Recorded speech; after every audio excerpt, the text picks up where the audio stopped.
what are you going to stand for? How are you going to lead your family? You see, we have to walk forward. And in John chapter 9, verse 4, the night comes when nobody can work. So you better do it while you can do it. You better live while you can live. In 1 Kings chapter 13, there's a curious story of it. The king of Israel has gone crooked. He's wicked. And God has called a young man to be a prophet and confront him. And the young man confronts the wicked king and says, God is not pleased with you. You're going to be wiped out and wrath is coming. He says, how dare you say that to me? He goes, may your hand be withered. And the king's hand started shaking, and all of a sudden it froze. And as he panicked, he looked at the young prophet and said, please, pray to God that my hand would be healed. Lord, heal his hand, and his hand was better. And he said, young man, will you stay at my house and come to the palace and eat fancy food with me? And I want to hear more about God. And the young prophet said, no. God called me to come and say that. And God said, I'm supposed to go directly home. And then the guy took off running. But he got tired, and just about 2 miles before his house, he sat down by a tree and he took a little nap. Well, there was an older prophet that lived close by, and he heard the story of this young man calling the hand of the king. And so he went to the young man. He said, young man, are you that prophet? He said, I am. He said, come to my house. I have a meal prepared for us. And he said, I can't. God told me to go directly home. I shouldn't have even stopped to take this nap. I was just so tired, but I have to fast and not eat until I get back to my house. And the prophet said, hey, I'm a man of God too, you know.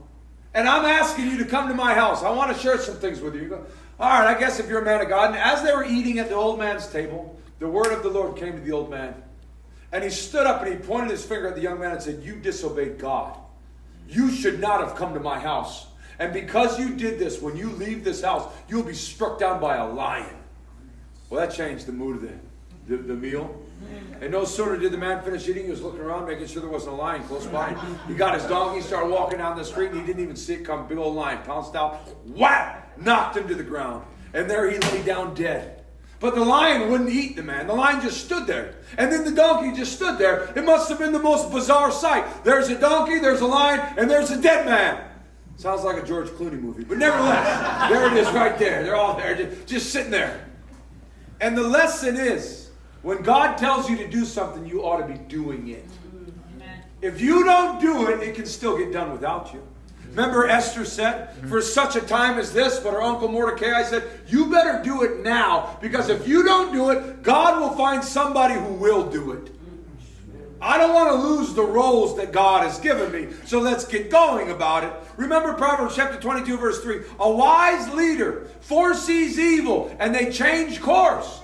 Fathers, we need you to see what's coming. See the bills. See the hard times. See the school district. See the promotion. See the opportunity. And then begin to lead your family. Mothers, we need you to foresee what's coming before it gets here. Before it's too late. And so God has given each of us a gift of discernment.